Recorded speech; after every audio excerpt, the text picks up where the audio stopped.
Nerve compression is becoming a major problem nowadays. कई सारे लोग ये समस्या लेकर आते हैं कि उनकी कमर में कोई नस दब रही है, कमर से पैर तक झंझनाहट हो रही है, सुन्नपन हो रहा है। और ऐसा नहीं है कि ये ओल्ड एज लोगों में ही हो रहा है। आज के समय में हम जो यंग बच्चे हैं उनमें भी ये समस्याएं देख रहे हैं, चाहे वो नर्व दबने की समस्या कमर की हो या गर्दन, वो पढ़ने वाले बच्चे हो या ऑफिस गोइंग लोग हो। ओल्ड एज लोगों में तो ये समस्या होती ही थी, पर अब ये समस्या बहुत बढ़ती चली जा रही है। इसका एक बहुत बड़ा कारण जो आज हमें समझ में आता है वो है लंबे समय तक बैठ के काम करना, या फिर जो सेलफोन का यूज बढ़ गया है, लैपटॉप का यूज बढ़ गया है, चाहे वो पढ़ाई के लिए हो या ऑफिस में काम के लिए।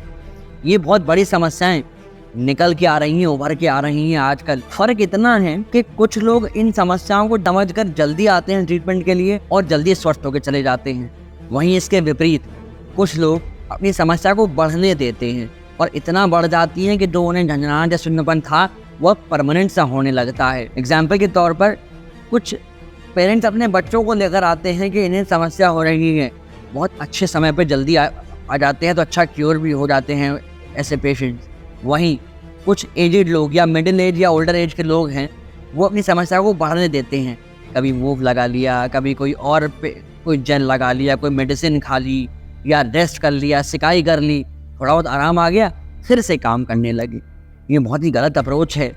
इस वजह से उनकी समस्या इतनी बढ़ जाती है कि कई बार तो उन्हें फिजियोथेरेपी से भी आराम नहीं मिलता, उन्हें फिर सर्जरी करवानी पड़ जाती है। क्योंकि डॉक्टर ने अपना काम सही करा, जो डिस्क कंप्रेशन था उसको रिलीज कर दिया, बट उस पेशेंट ने बाद में वो काम नहीं करा जो उसे कहा गया था, अपनी मसल्स की स्ट्रेंथ को नहीं बढ़ाया। इस स्ट्रेंथ को आप कैसे बढ़ा सकते हैं, उसके लिए पास्ट में हमने कुछ वीडियोस बनाए हैं। हम आज भी आपको बता रहे हैं कुछ ऐसी डिकम्प्रेशन एक्सरसाइजेज जिन्हें करने से आप अपनी नर्व को डिकम्प्रेस कर सकते हैं, स्पाइन को मोबाइल कर सकते हैं, नर्व को फ्री कर सकते हैं।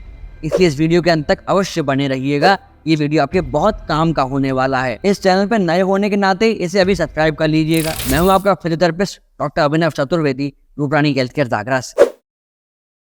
अब करते हैं प्रयास आपकी नर्व्स को डिकम्प्रेस करने का। और उसके पहले आपको एक बात बता दूं, आज जो एक्सरसाइज आप सीखने वाले हैं थोड़े एडवांस लेवल की हैं, इसलिए इन्हें करने के लिए किसी ट्रेनर का सहारा अवश्य लीजिएगा। नहीं समझ आती है तो हमारे पास आइए, आपको यहाँ परफॉर्म कराते हैं, आपको यहाँ सिखाएंगे। पहली एक्सरसाइज, आपको एक मैट लेनी है, लूज कपड़े पहनने हैं और मैट पर सीधा लेट जाना है। बहुत आराम से रिलैक्स होकर कुछ इस प्रकार से लेट जाइए। इसके पश्चात आपको करना है हलासन, अर्ध नहीं पूर्ण हलासन।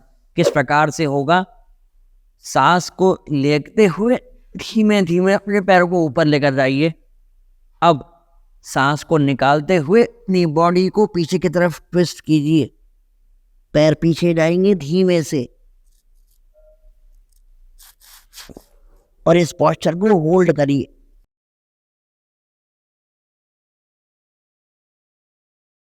आपको प्रयास ये करना है कि जिस प्रकार से अभी मैंने इस पोस्चर को परफॉर्म किया, मेरे पैर एकदम सीधे थे, ये पैर सीधे रहने चाहिए। प्रिकॉशन नंबर 2, जो इम्पोर्टेंट बात है, आपको जब पैर ऊपर लेकर जाएंगे पीछे तो एक्सहेल करना है, जिससे कि आपका स्टमक एम्प्टी हो, लंग्स एम्प्टी हो और अच्छा पोस्चर मेंटेन हो सके। इम्पोर्टेंट पॉइंट नंबर 3, जब आप वापस आएंगे तो ग्रेजुअली वापस आना है, जिससे आपकी स्पाइन ग्रेजुअली अनलोड करे आपकी बॉडी को। अगर झटके से वापस आएंगे तो इंजरी हो सकती है, इसलिए हर एक स्पाइनस प्रोसेस धीमे धीमे लगता चला जाएगा स्पाइन का, ये आप ध्यान रखेंगे। अगर इस तरह से परफॉर्म करेंगे इस आसन को तो मैं समझता हूँ कि आपको इंजरी नहीं होगी, आराम से कर पाएंगे। और हाँ, इसके पहले आप अर्ध हलासन अवश्य ट्राई करेंगे, उसमें पैर आपके सिर्फ 90 डिग्री तक जाएंगे, फिर वापस आ जाइए और ग्रेजुअली इस एंगल को बढ़ाते जाइएगा, पैर धीमे धीमे पीछे जाते चले जाएंगे और एक दिन आप पाएंगे आपके पैर पूरे पीछे को टच कर रहे हैं। और हाँ, ये पूरा आसन करने के बाद आपके हाथ मैट पर जहाँ थे वहीं रहने चाहिए, ये ध्यान रखेंगे। अगर आपको ये एक्सरसाइज अच्छी लगी हो तो इस वीडियो को लाइक अभी कर दीजिए। जो नेक्स्ट एक्सरसाइज है आपकी स्पाइन में दबी हुई नस को डिकम्प्रेस करने की, चाहे वो नर्व दबी हो गर्दन में, मिड बैक में या लोअर स्पाइन में, आप इस आसन को परफॉर्म कर सकते हैं। अगेन मैं बता दूं, ये एडवांस पोस्चर है, इसलिए इसको ध्यान से परफॉर्म करिएगा। इसका नाम है कर्ण पीड़ासन। किस प्रकार से होगा, आइए सीखते हैं। आपको योगा मैट लेनी है, उस पर लेट जाना है। इसके पश्चात सबसे पहले आप जाएंगे पूर्ण हलासन की मुद्रा में, जो हमने इससे पहले एक्सरसाइज परफॉर्म की थी। उसमें जाने के बाद आपको अपने दोनों घुटनों को मोड़कर लगा देना है अपने कान के पास में, अर्थात यहाँ ये पोजीशन आएगी आपके घुटने की। किस प्रकार से परफॉर्म करेंगे देख लीजिए। इनहेल करते हुए 90 डिग्रीज, उसके बाद एक्सहेल करते हुए पूर्ण हलासन, और यहाँ से मुड़ेंगे दोनों घुटने कुछ इस प्रकार से, और दोनों हाथ लग जाएंगे ऊपर। याद रखना है कि वापस आप धीमे धीमे आएंगे इस प्रकार से कि आपकी स्पाइन आराम से नीचे आए। हाथों को वापस ले आइए और रिलैक्स हो जाइए। आपको इस एक्सरसाइज को परफॉर्म करते हुए भी ये ख्याल रखना है कि आप मूवमेंट को स्विफ्टली परफॉर्म करें, आराम से पोस्चर में जाएं, क्योंकि ये बहुत हद तक संभव है कि इनिशियली आप इस आसन को अच्छे से ना कर पाएँ, इस एक्सरसाइज को अच्छे से ना कर पाएँ। इसलिए आपको प्रैक्टिस रिक्वायर्ड रहेगी। आपके पैर धीमे धीमे ही मुड़ के वापस आएंगे, घुटने धीमे धीमे ही आपके कान के पास टच हो पाएंगे। इसलिए स्लोली करिए, इसलिए अंडर में करिए। But still if you are facing any kind of problem, you can comment us in the comment section, we try to help you out. अब जो आप एक्सरसाइज सीखेंगे वो है फैसेट जॉइंट के पास से जब नर्व कंप्रेस होती है, उसे कैसे हम करेंगे डिकम्प्रेस। एक मैट पर बैठ जाइए, घुटनों को एक तरफ मोड़ दीजिए कुछ इस प्रकार से। ठीक है, आप सीधे बैठे हुए हैं, घुटने मोड़े हैं लेफ्ट साइड। अब लेफ्ट साइड से घूमकर जाइए, दोनों हाथों को पीछे रखिए, और जहां आपका सिर आना चाहिए अगर आप लेटे हुए हैं तो वहां ले जाके सिर को रख दीजिए इस प्रकार से। ध्यान ये रखना है कि दोनों जो घुटने हैं वो ग्राउंडेड रहेंगे। कोशिश करेंगे कि आपकी जो लोअर टॉर्सो है बहुत ज़्यादा नहीं उठे। इस प्रकार से आपकी पूरी स्पाइन ट्विस्ट हो सकती है। ऐसी अगर और एडवांस करना चाहते हैं तो घुटने यहीं रहने दीजिए मिलाकर एड़ी के साथ, और ऑपोजिट साइड ट्विस्ट होने की कोशिश करिए घुटने को पकड़ के इस प्रकार से, और सिर को भी ट्विस्ट कर दीजिए। इस प्रकार से आप बैठे बैठे अपनी पूरी बॉडी को ट्विस्ट कर सकते हैं, फैसेट जॉइंट से रिलीज कर सकते हैं। एक बार ऑपोजिट साइड से भी देख लीजिए। घुटनों को ऑपोजिट मोड़ के रखा, ये नी टू, ये एंकल टू नी हो गया मूवमेंट, ये लॉक हो गया। वापस जाइए और नीचे को पूरी स्पाइन को ट्विस्ट करते हुए नीचे लगा दीजिए अपने माथे को इस प्रकार से। वापस आइए, ऑपोजिट साइड जाने के लिए नीज को यहीं रहने दीजिए, एंकल नी को। हाथ को घुमाइए, दूसरे हाथ से पकड़िए थाई को घुटने के पीछे से, और स्पाइन को ट्विस्ट कीजिए पूरा। इस प्रकार से आप अपनी स्पाइन को ट्विस्ट कर पाएंगे अच्छे ढंग से। इससे फैसेट जॉइंट मोबिलाइज होते हैं। कई बार हम इसे सेल्फ कायरो टेक्निक भी कहते हैं।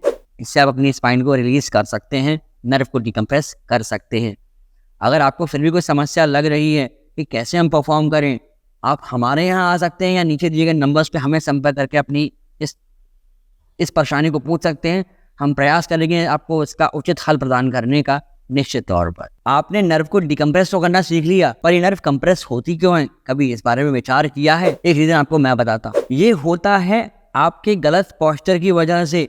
आज के समय में जो कि आप सेलफोन का यूज ज्यादा करती हैं, चाहे वो माताएं बहनें हों, घर की गृहिणी हो, आप लोग ऑफिस में काम करते हैं या घर के बच्चे ही हों, कोविड के बाद से ये बहुत देखा जा रहा है कि सेलफोन पे पढ़ाई करनी है, फोन पे काम करना है, वीडियोस देखने हैं, कोई कुकरी शो देखना है, कोई डिबेट देखनी है, कई मैचेस देखने हैं। इन सबको देखिए, मगर ध्यान से नेक का पोस्चर ठीक कीजिए। फोन को यहाँ नहीं, सामने लाइए, जिससे नेक का पोस्चर ठीक रहे, आपकी नर्व कंप्रेस नहीं हो। आप एक बात पे ध्यान दीजिएगा, जैसे ही आप अपनी गर्दन को झुकाएंगे आपकी स्पाइन भी झुक जाएगी, लोअर स्पाइन। तो एक तरफ तो आपने अपनी गर्दन की नर्व को दबाया, वहीं दूसरी तरफ ये कर्व कंपनसेट करते करते लोअर स्पाइन में भी बल आ गया, वहां भी नर्व दबने लगी। फिर आपको समस्या हुई, कमर से पैर तक झंझनाहट हो रही है। इसलिए पोस्चर स्ट्रेट रखिए, अपराइट बैठिए, जिस प्रकार से मैं बैठा हुआ हूँ आपको ये सब बात समझाते वक्त। सीधा बैठ के काम करेंगे तो निश्चित तौर पे इन सबसे दूर बने रहेंगे। पॉइंट नंबर 2, आपका ये जो नर्व कंप्रेशन की समस्या है क्यों होती है? क्योंकि आप अपने वजन पर ध्यान नहीं देते। जी हाँ, जब स्पाइन की एक क्षमता है, हर हड्डी की अपनी एक क्षमता है वेट बेयर करने की, और आप उस पर अधिक वजन लाद देंगे तो कहीं ना कहीं तो दबाव आएगा। जब ये दबाव आएगा तो डिस्क दबेगी, डिस्क बाहर निकलेगी अपने लिए कहीं ना कहीं स्पेस बनाने के लिए, फिर वो नस को दबाएगी, फिर आपको समस्याएं होंगी, झंझनाहट, सुन्नपन, तलवों में से गर्माहट निकलना। इसलिए अपने वजन को नियंत्रण में रखने के लिए उचित डाइट का सहारा लीजिए, थोड़े व्यायाम का भी सहारा ले लीजिए, जिससे अपने वजन को लंबाई के अनुपात में आप मेंटेन कर सकें। इसीलिए अगर नर्व कंप्रेशन से बचना चाहते हैं तो अपने स्पाइन की लॉर्डोसिस को कैसे मेंटेन करेंगे वो समझने के लिए ये वाला वीडियो जाकर देखिए, इसका लिंक हम आई कार्ड में ड्रॉप कर रहे हैं। इस वीडियो के बाद लॉर्डोसिस को मेंटेन कर पाएंगे, नर्व कंप्रेस नहीं होगी। जो टिप नंबर 3 है आपका, वो बहुत इंपॉर्टेंट है। अपने लिफ्टिंग टेक्निक्स को परफेक्ट करिए, उन पर ध्यान दीजिए। कई लोग हमारे पास आते हैं, कई यंग लड़के आते हैं कि सर जिम में गए थे, वेट लिफ्ट किया, एकदम से स्टाफ की आवाज आई और हुआ क्या, लिगामेंट खिंच गए, डिस्क दब गई। अब बहुत परेशानी होती है, इचिंग सी होती है कहीं पे हाथ में, पर हम उसे पकड़ नहीं पाते। पैर में एक सुन्नपन, अजीब सी सेंसेशन होती है, हम उसे पकड़ नहीं पाते, सहला भी नहीं पाते। ऐसी समस्याएं हो जाती हैं डिस्क के दबने पर। इसलिए जब भी सामान उठाना है तो ध्यान दीजिए, कमर को आगे ना झुकाइए, घुटनों को मोड़ के नीचे जाइए और आराम से वजन को अपने पास रखते हुए धीमे से ऊपर उठाइए, जिससे कि आपका सेंटर ऑफ ग्रेविटी लो रहे। आपका जो वेट का सेंटर है वो आपकी बॉडी के पास रहेगा, तो आपको ताकत कम लगानी पड़ेगी, सही टेक्निक से वजन उठेगा, आपको इंजरी नहीं होने पाएगी। और एक और विशेष बात जिसपे कई बार लोगों का ध्यान नहीं जाता, जब हम पेशेंट से पूछते हैं तो वो रिकॉल कर ही नहीं पाते कि इंजरी हुई कैसे थी। सडन मूवमेंट, आप एकदम से कहीं घूम गए या कोई झटका आ गया, पैर कहीं गड्ढे में पड़ने की वजह से, किसी ने बुलाया, आपने फट से आवाज दी और आप घूम गए, ये सडन मूवमेंट्स इंजरी दे सकते हैं आपको। क्यों? क्योंकि आप प्रिपेयर नहीं थे उस मूवमेंट के लिए, आपकी मसल्स प्रिपेयर नहीं थी। आप सडनली घूमे या आगे झुके तो आपकी मसल्स खींचने की वजह से कई बार डिस्क पे भी दबाव ज़्यादा आता है स्पाइन के, और डिस्क दबने की वजह से नस दब जाती है, फिर झंझनाहट और सुन्नपन आपको शुरू हो जाता है। जानकारी अच्छी लगी हो तो हर व्यक्ति तक इसको शेयर अवश्य करेंगे और अपने चैनल को सब्सक्राइब अभी कर लेंगे, जिससे आपके इस अपने चैनल पर जो भी हम जानकारी आगे आप तक पहुंचाना चाहते हैं वो सही समय से पहुंचती रहेगी। आजकल ये नस दबने की समस्या साइटिका नाम की 25 से 50 साल की उम्र के लोगों में सबसे ज़्यादा क्यों हो रही है, वो जानने के लिए राइट वाला वीडियो जाकर देख लीजिए। और अगर आपको इस वजह से ठीक से नींद नहीं आती है तो कैसे सोना है, क्या उपाय करने हैं, वो जानने के लिए लेफ्ट वाला वीडियो जाकर देख लीजिए। सभी समस्याओं का हल आपको प्राप्त हो जाएगा। धन्यवाद।